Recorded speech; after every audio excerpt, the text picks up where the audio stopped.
Bonjour à tous, on a parlé il y a quelques jours du nouvel iPad de 2018, l'iPad 9,7 pouces, et ça nous emmène à nous poser la question, quel iPad choisir en 2018? Et ça on va le regarder maintenant.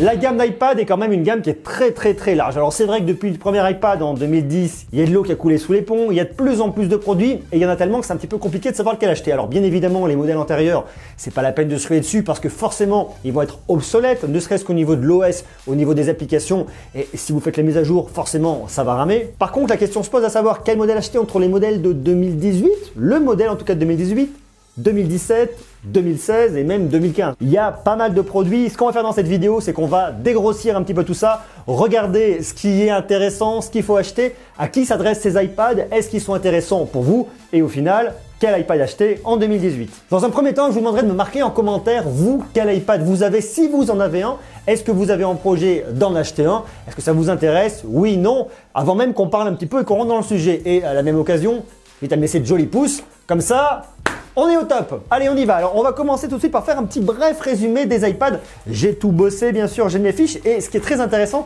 c'est qu'on va refaire un petit tour pour voir un peu l'historique. Parce que le premier iPad, première génération, le tout premier, est sorti en 2010. Alors, je ne sais pas si vous vous souvenez, moi en tout cas, quand le premier iPad est sorti, je me suis dit, c'est quoi ce truc? Ce truc, c'est en fin de compte un espèce de gros iPhone. Je ne peux pas téléphoner avec.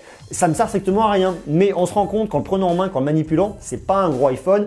Ça a une vraie utilité et c'est comme ça qu'on se rend compte vraiment de l'intérêt des tablettes. Alors aujourd'hui, on voit qu'avec l'apparition des stylets, quelle que soit la marque, avec l'apparition des claviers qu'on peut brancher en plus, on arrive davantage sur une tablette et on se rapproche tout doucement d'un ordinateur personnel. Alors effectivement, d'un point de vue historique, le premier iPad est arrivé en 2010.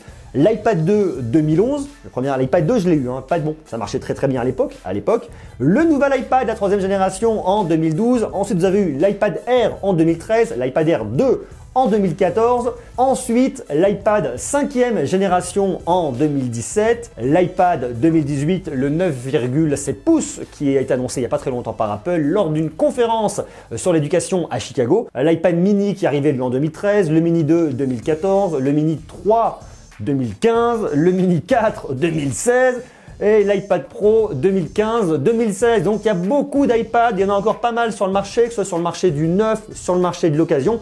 Donc d'où l'intérêt de faire cette vidéo pour un petit peu dégrossir l'histoire. Alors vous allez voir, en finalité, c'est pas si compliqué que ça. On va isoler deux gammes. On va isoler la gamme Pro, qui dans un budget assez conséquent quand même, et de notre côté, la gamme un peu plus grand public, comme le produit qui est sorti il n'y a pas longtemps, l'iPad 9,7 pouces, de 2018. Alors la gamme Pro, pour regarder, vous avez aujourd'hui, en tout cas dans les produits qui sont intéressants, deux tailles d'écran qu'il faut vraiment retenir. Vous avez l'écran de 10,5 pouces et l'écran de 12,9 pouces. La question à se poser, c'est l'utilité. C'est la toute première chose, au-delà de parler du prix, au-delà de parler tout ça, l'utilité. Pour moi, la gamme Pro, elle s'adresse vraiment aux designers, aux infographistes, aux architectes, à des personnes qui ont un besoin très précis d'un Apple Pencil, d'avoir vraiment un écran plutôt grand, on va pas se mentir, avec un point de détail vraiment, que ce soit au niveau du stylet, au niveau de l'écran, pour avoir quelque chose de très juste.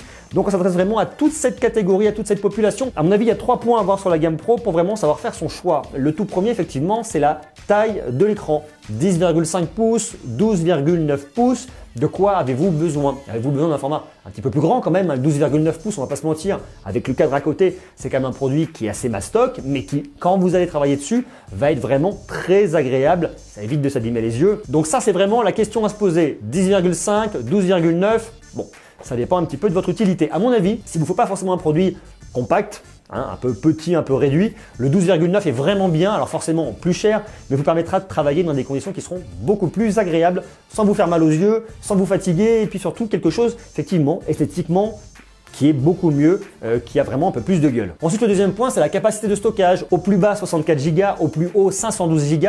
De quelle capacité avez-vous besoin? Parce que de toute façon, ces modèles ne sont pas extensibles. Vous ne pouvez pas rajouter de carte micro SD. Donc, dès lors que vous avez un modèle à 64 Go, si vous avez besoin de plus de capacité de stockage, vous ne pourrez pas en avoir. Mis à part stocker dans le cloud, sinon vous allez être bloqué et rapidement embêté. Donc, posez-vous vraiment cette question avant d'aller acheter un produit. Surtout si vous travaillez sur des projets qui sont tout de suite un petit peu plus gourmands, que ce soit de la création, vous travaillez avec des fichiers haute définition, il va vous falloir des capacités de stockage si vous voulez garder votre projet en interne directement dans votre bécane. Donc posez-vous vraiment la question de la capacité de stockage parce qu'à mon avis, c'est vraiment un point très important et déterminant dans votre choix. Et autre point, c'est le modèle Wi-Fi ou alors le modèle Wi-Fi plus 4G. Effectivement, il existe les deux. Si vous travaillez dans une enceinte fermée, dans un bureau, vous avez le Wi-Fi, vous n'avez pas forcément besoin du modèle cellulaire, le modèle avec 4G. Par contre, si vous vous déplacez beaucoup, si vous allez en clientèle, si vous travaillez à l'extérieur et que vous avez besoin d'une connectivité, vous avez besoin d'internet, ça peut être intéressant d'avoir un modèle 4G. Une fois que vous avez un petit peu élucidé ces 3 points, vous avez déjà le portrait robot de votre machine parce qu'il faut savoir qu'en termes de budget,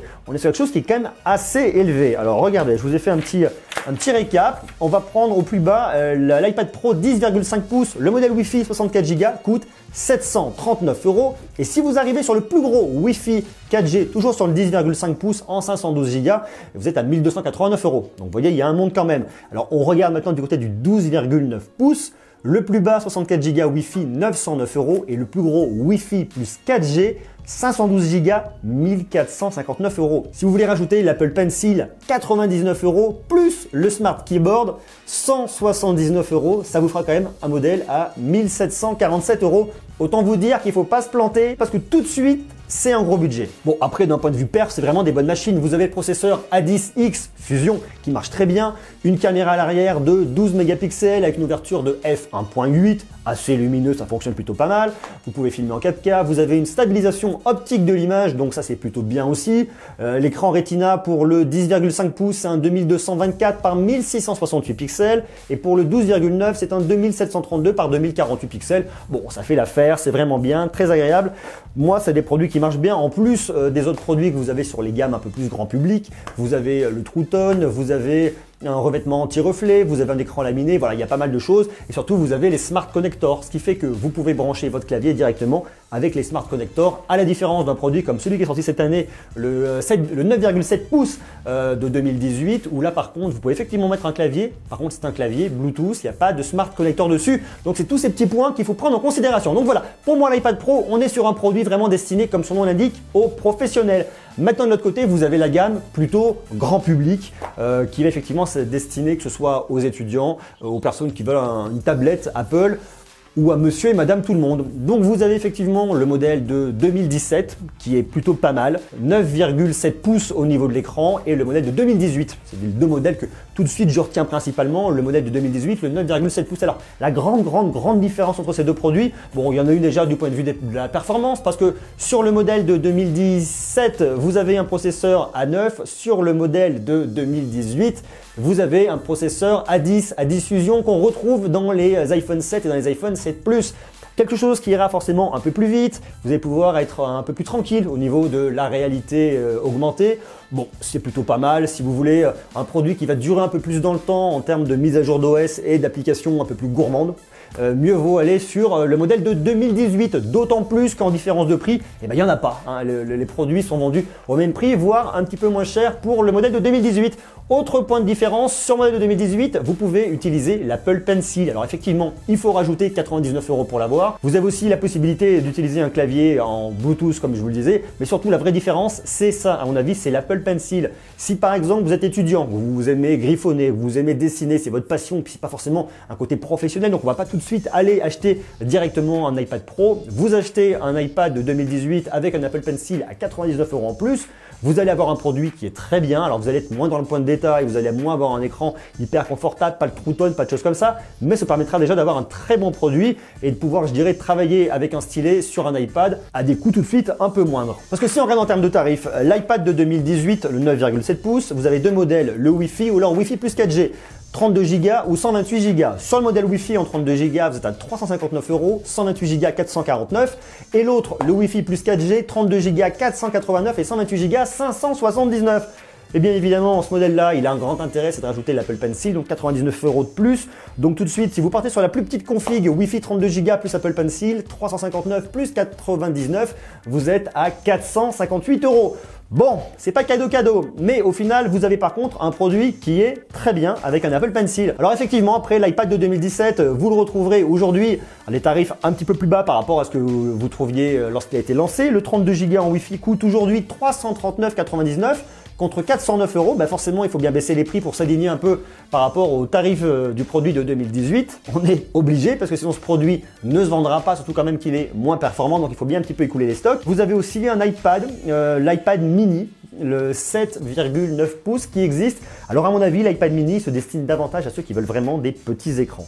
Parce que fondamentalement, en termes de tarifs, je vois pas l'intérêt d'acheter ce produit. Il est plus cher, en tout cas en modèle neuf, chez des revendeurs classiques, que l'iPad de 2018, mis à part avoir un tout petit format, un truc hyper compact. Je vois pas trop l'intérêt de se positionner dessus. Après, il existe aussi l'iPad Air 2 de 2014 qui est toujours sur le marché, le 9,7 pouces, mais c'est pareil, le mode Wi-Fi en neuf coûte quand même plus cher que le modèle de 2018. Alors, effectivement, d'occasion ou chez certains revendeurs, vous allez le trouver un peu moins cher, voire carrément moins cher, mais un produit de 2014, je suis pas sûr que ce soit très intéressant parce que de toute façon, votre puce, ça va pas être la dernière génération. C'est un produit qui va vieillir beaucoup moins bien. Lorsque vous voulez faire la mise à jour de l'OS, au moment où vous allez être limité, vous n'allez pas pouvoir. Et les dernières applications, vous n'allez pas les avoir. Alors si vous en avez certaines, elles risquent de ramer au bout d'un moment sur des budgets qui sont quand même tout de suite conséquents. Donc à mon avis, il existe vraiment deux modèles à retenir. D'un côté, la gamme professionnelle, avec les questions que je vous ai posées tout à l'heure par rapport à votre utilisation et par rapport à vos besoins réels à vous.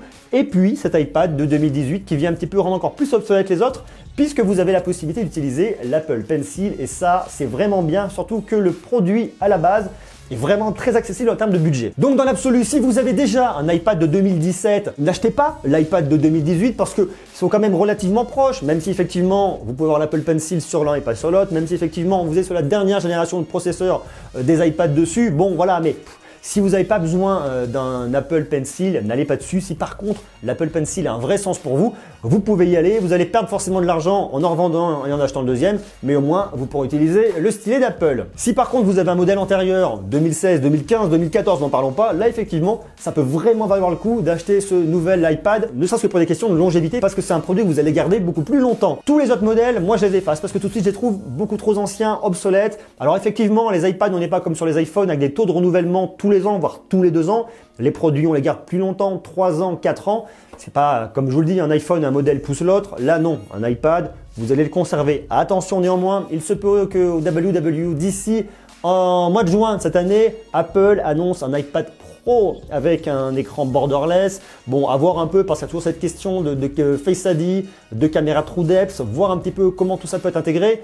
C'est pas dit que ce soit annoncé, mais si ça l'est, attendez un petit peu en achetant un iPad Pro, si toutefois vous voulez un iPad Pro, parce qu'il pourrait y avoir un double intérêt. Le tout premier, c'est que le nouveau produit pourrait être vraiment hyper sexy avec de nouvelles fonctionnalités, un nouveau stylet encore plus précis, donc ça peut être vraiment très intéressant. Et puis le deuxième point, surtout que ça peut faire chuter les prix des iPad Pro actuels. Donc wait and see si vous voulez un iPad Pro, attendez le mois de juin, la nouvelle conférence d'Apple WWDC qui aura lieu le 6 juin prochain, si je ne me trompe pas sur la date, normalement c'est bien ça.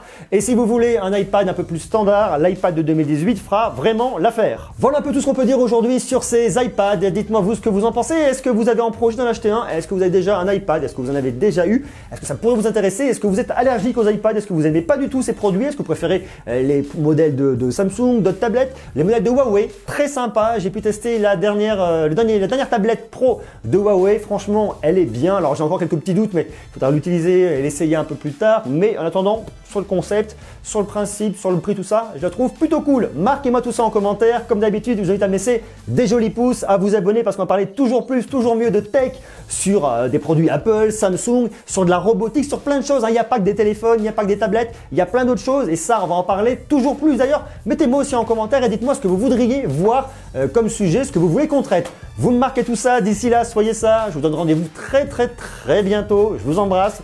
N'oubliez pas, vous êtes les meilleurs et à bientôt. Ciao!